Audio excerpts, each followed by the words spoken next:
Hi friends, welcome to Mini's little kitchen. இன்றைக்கி நம்ம சிம்பிளாக வீட்டிலேயே ஒரு ஹோட்டல் ஸ்டைலில் வெஜிடபிள் குருமா எப்படி பண்ணுறதுன்னு பார்க்கலாம். இது ஆப்பம், சப்பாத்தி, பூரி எல்லாத்துக்குமே ரொம்ப நல்ல காம்பினேஷன்.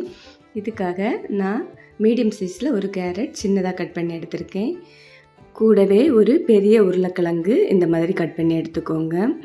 15 பீன்ஸ் இந்த மாதிரி கட் பண்ணி எடுத்துக்கோங்க. உங்ககிட்ட கேலிஃப்ளவர் இருந்துச்சுன்னா அதையும் போட்டுக்கோங்க. இந்த கிரேவிக்கு நல்லாயிருக்கும். இனி இந்த வெஜிடபிள்ஸ் எல்லாம் நம்ம முதல்ல வேக வச்சு எடுக்கலாம். அதுக்காக ஒரு குக்கரில் எல்லா வெஜிடபிள்ஸையும் போட்டு கொஞ்சமாக தண்ணி விட்டு ஒரு விசில் வரும் வரைக்கும் ஹை ஃப்ளேமில் வச்சு வேக வச்சு எடுத்துக்கோங்க. இது நல்லா வேகட்டும். இந்த நேரத்தில் நமக்கு மசாலா ரெடி பண்ணலாம். நான் 3 டேபிள் ஸ்பூன் தேங்காய் துருவல் எடுத்திருக்கேன். கூடவே ஒரு பச்சை மிளகாய் காரத்துக்காக, 6 முந்திரி பருப்பு எடுத்திருக்கேன். கூடவே அரை டீஸ்பூன் சோம்பு, வாசனைக்காக ஒரு ஏலக்காய் எடுத்திருக்கேன். இதில் நம்ம வேறு எந்த மசாலாவும் ஆட் பண்ண போகிறதில்ல. உங்ககிட்ட முந்திரி பருப்பு இல்லைன்னா நம்ம கரம் மசாலா இருக்கக்கூடிய கசகசா 5 நிமிஷத்துக்கு முன்னாடியே சுடு தண்ணியில் 1 டேபிள் ஸ்பூன் ஊற போட்டு அரைச்சி எடுத்துக்கோங்க. இந்த அளவு பேஸ்ட்டாக அரைச்செடுத்தால் போதும். இனி நம்ம கிரேவி ரெடி பண்ணலாம். அதுக்காக ஒரு கடாயில் 1 டேபிள் ஸ்பூன் எண்ணெய் விட்டுக்கோங்க. எண்ணெய் நல்லா சூடானதுமே அதில் கடுகு போட்டுக்கோங்க. கடுகு நல்லா பொரிஞ்சாச்சு. இதில் இனி வெங்காயம் ஆட் பண்ணலாம்.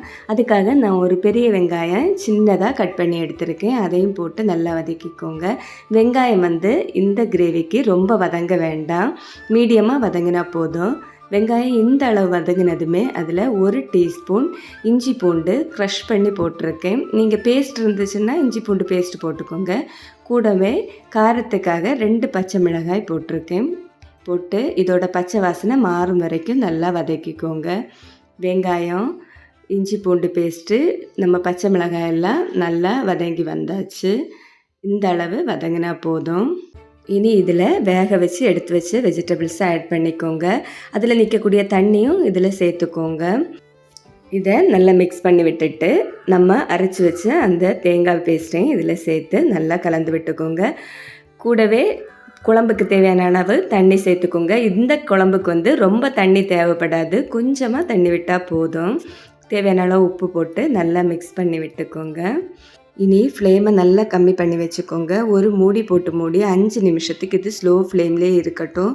இந்த குழம்பு ரொம்ப கொதிக்கக்கூடாது, லைட்டாக கொதி வந்தால் போதும். அப்போ தான் குழம்பு நல்ல டேஸ்ட்டாக இருக்கும். 5 நிமிஷம் ஆயாச்சு. நம்ம குழம்பு திறந்து பார்க்கலாம். பார்த்தீங்களா, லைட்டாக கொதிச்சு வந்ததுமே ஒரு ஸ்பூன் போட்டு நல்லா மிக்ஸ் பண்ணி விட்டுக்கோங்க. குழம்பு ரெடி ஆகிடுச்சு. இனி நம்ம இதுக்கு மேலே கொஞ்சமாக மல்லித்தழை தூவி ஃப்ளேமை ஆஃப் பண்ணிக்கோங்க. சுவையான நம்ம வெஜிடபிள் குருமா ரெடி ஆகிடுச்சு. இது ஆப்பம், சப்பாத்திக்கெல்லாம் ரொம்ப நல்ல காம்பினேஷன். நீங்களும் இந்த ரெசிபியை மறக்காமல் ட்ரை பண்ணி பார்த்துட்டு உங்களோட ஃபீட்பேக்கை என்னோட கமெண்ட் பாக்ஸில் தெரியப்படுத்துங்க. உங்களுக்கு இந்த வீடியோ பிடிச்சிருந்தா இந்த வீடியோவுக்கு ஒரு லைக்கை போட்டு என்னோடய சேனலையும் சப்ஸ்கிரைப் பண்ணிக்கோங்க. தேங்க்யூ ஃபார் வாட்சிங்.